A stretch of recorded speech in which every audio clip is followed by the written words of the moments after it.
سبحان اللہ و بحمدہ عدد خلقہ ورضا نفسہ وزنۃ عرشہ ومداد کلماتہ۔ پاکیزگی ہے اللہ کی اس کی تعریفوں کے ساتھ اس قدر جتنی کہ اس کی مخلوق ہے، اتنی کہ وہ اس سے راضی ہو جائے، اور اس کے عرش کے وزن کے برابر، اور اس قدر جتنی کہ اس کے کلمات کی روشنائی ہے۔ رسول اللہ صلی اللہ علیہ وسلم حضرت جویریہ کے پاس سے نکلتے ہیں صبح کی نماز ادا کرنے کے لیے۔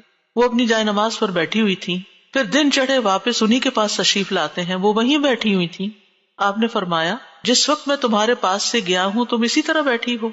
انہوں نے عرض کیا جی ہاں۔ نبی صلی اللہ علیہ وسلم نے فرمایا میں نے تمہارے بعد ایسے 4 کلمات 3 بار کہے ہیں کہ اگر تمہارے آج کے کہے ہوئے کلمات کو ان کے ساتھ وزن کیا جائے تو ان کلمات کا وزن زیادہ ہوگا، اور وہ ہیں سبحان اللہ و بحمدہ عدد خلقہ ورضا نفسہ وزنۃ عرشہ ومداد کلماتہ۔ اللہ سبحانہ وتعالیٰ کی حمد و ثنا، سبحان اللہ و بحمدہ، تسبیح حمد کے ساتھ، کتنی دفعہ؟ عدد خلقہ، اس کی مخلوقات کی تعداد کے برابر، یعنی جتنی بھی اللہ کی مخلوقات ہیں آپ جانتے ہیں کتنی؟ گن سکتے ہیں؟ گن ہی نہیں سکتے۔ اگر ہم صرف اپنی انگلی کا ایک پور لگائیں مٹی کے اوپر اور اس کے ساتھ جتنے ذرات آئیں ہم وہ بھی نہیں گن سکتے، ہم وہ بھی نہیں گن سکتے۔ اور ہر ذرے کے اندر، ہر ایٹم کے اندر پھر الیکٹران، پروٹون وغیرہ جو کچھ ہے اس کو گننا چاہیں تو گن ہی نہیں سکتے، ہم نہیں گن سکتے۔ وما یعلم جنود ربک الا ھو، صرف وہی جانتا ہے تعداد مخلوقات کی، یہ ستارے، یہ سیارے، یہ گیلیکسیز، یہ زمین، یہ آسمان، یہ سمندر، پہاڑ، ہم تو اس پوری کائنات میں صرف ایک ڈاٹ کے اوپر بیٹھے ہوئے ہیں، اور اس زمین کے اندر جو کچھ ہم اس کو بھی نہیں گن سکتے، کہاں یہ کہ باقی کتنی مخلوقات ہیں۔ تو اس کا یہ مطلب نہیں کہ میں ایک دفعہ سبحان اللہ کہتا ہوں تو اتنی دفعہ ہو جاتا ہے میرا، یہ نہیں ہے اس کا مطلب۔ اس کا مطلب یہ ہے کہ اللہ سبحانہ وتعالیٰ کی اتنی زیادہ تعریف ہے، وہ اتنی تعریف کے لائق ہے، یعنی وہ اتنی تعریف ڈیزرو کرتا ہے جتنی مخلوقات کی تعداد ہے۔ اور آپ کو معلوم ہے وَإِن مِّن شَيْءٍ إِلَّا يُسَبِّحُ بِحَمْدِهِ، کوئی چیز ایسی نہیں جو اس کی تسبیح نہ کر رہی ہو۔ تو سبحان اللہ و بحمدہ عدد خلقہ، یعنی ان ساری مخلوقات کے ساتھ میں بھی شریک ہو رہا ہوں جو اللہ کی تسبیح میں لگی، ایک ایک ذرہ اللہ کی تسبیح کر رہا ہے۔ تو اس کے لیے تو نہ کوئی کاؤنٹ ہے، نہ نمبر ہے، گن ہی نہیں سکتے۔ ہم 100 دانوں کی تسبیح لے کے خوش ہو جاتے ہیں، ہم تسبیح کر رہے ہیں، ایک 100 دفعہ پڑھ لینا کوئی، 100 دفعہ پڑھ لیا، اپنے آپ کو ہی تسلی دے دیتے ہیں۔ اس کو کیا پرواہ ہماری 100 دفعہ کی اگر ہم خلوص کے ساتھ نہیں پڑھتے؟ اس کی تو پوری کائنات اور کائنات کی ہر چیز۔ آپ ذرا باہر نکلے آج اور جب ڈرائیو کر کے جا رہے ہوں تو دائیں بائیں درختوں کو دیکھیں، پتوں کو دیکھیں، چڑیوں کو دیکھیں۔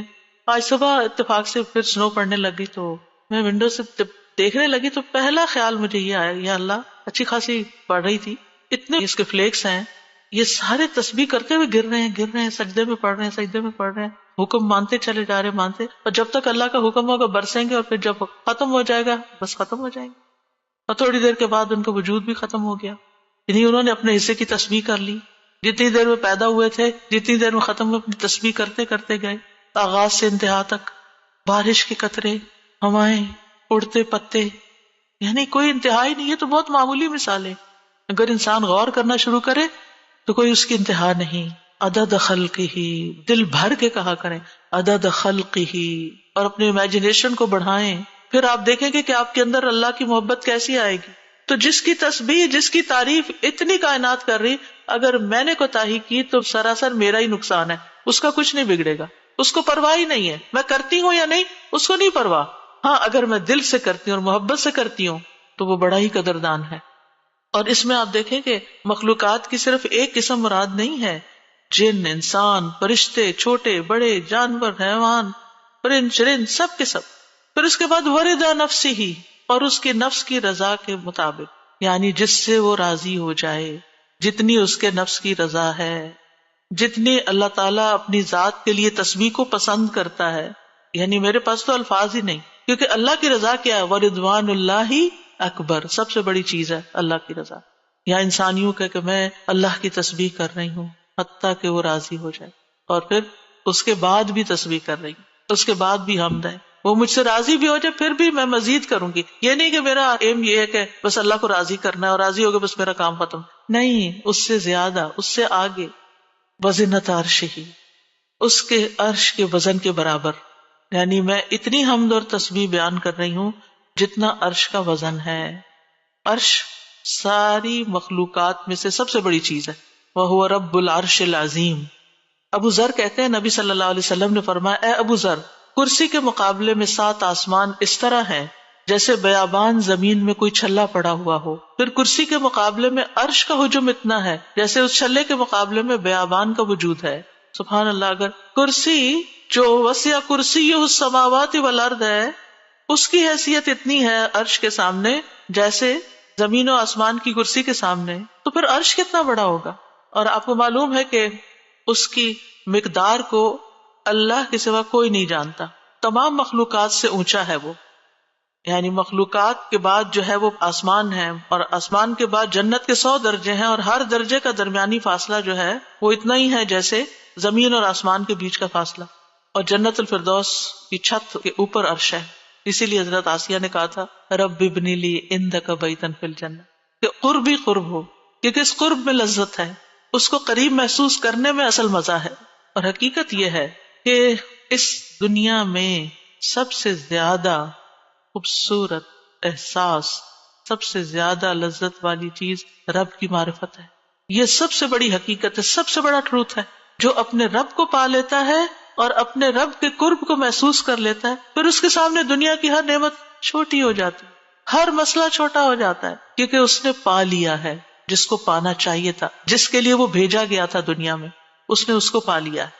تو بہرحال اللہ تعالیٰ کے عرش کے وزن کے برابر اس کی حمد و ثنا، ومداد کلماتہ، کلمات سے مراد اللہ کا وہ کلام ہے جس کے ساتھ اللہ نے اپنے رسولوں کے ساتھ کلام کیا، جو کتابوں کی شکل میں اتارا، جو اس کے لوح محفوظ میں ہے۔ یہ کلام، اس کی وسعت کیا ہے؟ قرآن مجید میں آتا ہے قُلْ لَوْ كَانَ الْبَحْرُ مِدَادًا لِكَلِمَاتِ رَبِّهِ لَنَفِدَ الْبَحْرُ قَبْلَ أَن تَنفَدَ كَلِمَاتُ رَبِّي وَلَوْ جِئْنَا بِمِثْلِهِ مَدَدًا، کہہ دیجئے اگر سمندر میرے رب کی باتوں کے لیے سیاہی بن جائے تو یقیناً سمندر ختم ہو جائے گا اس سے پہلے کہ میرے رب کی باتیں ختم ہوں، اگرچہ ہم اس کے برابر اور سیاہی لے آئیں۔ دوسری جگہ پر آتا ہے 7 ابحر، 7 سمندر بھی مزید آ جائیں تو خشک ہو جائیں گے لکھ لکھ کر، لیکن رب کے کلمات ختم نہیں ہوں گے۔ اس کے برابر اللہ کی تعریف، اور یہاں پر ایک طرح سے بطور مبالغہ سب چیزوں کی مثال دی گئی ہے، ورنہ اللہ کی تعریف تو اس سے بھی زیادہ، اس کا تو کوئی شمار ہی نہیں کر سکتا۔ پھر ہم اپنی ساری زندگی میں کتنی تسبیح کر رہے ہیں، کیا کر لیا ہم نے؟ کچھ بہت بڑا مارکا مال۔ پھر کس بات کا غرور، کس بات کا تکبر کہ ہم کیا چیز ہیں، ہم کتنے نیک ہیں، یہ تو خیال آنا بھی نہیں چاہیے۔ حاملین عرش، جو فرشتے عرش اٹھائے ہوئے ہیں، وہ اللہ تعالیٰ کی تسبیح بیان کرتے ہیں اور کہتے ہیں ما عبدناک حق عبادتک، ہم نے آپ کی عبادت کا حق ہی ادا نہیں کیا۔ وہ اللہ کی عظمت کو جانتے ہیں نا، اس لیے کہتے ہیں کہ ہم نے عبادت کا حق ادا نہیں کیا۔ ہم اللہ تعالیٰ کی عظمت کو نہیں جانتے، ہم اللہ کی معرفت نہیں رکھتے، لہٰذا ہم بڑی تسلی میں ہیں کہ ہم نے تو عبادت کر لی، ہم تو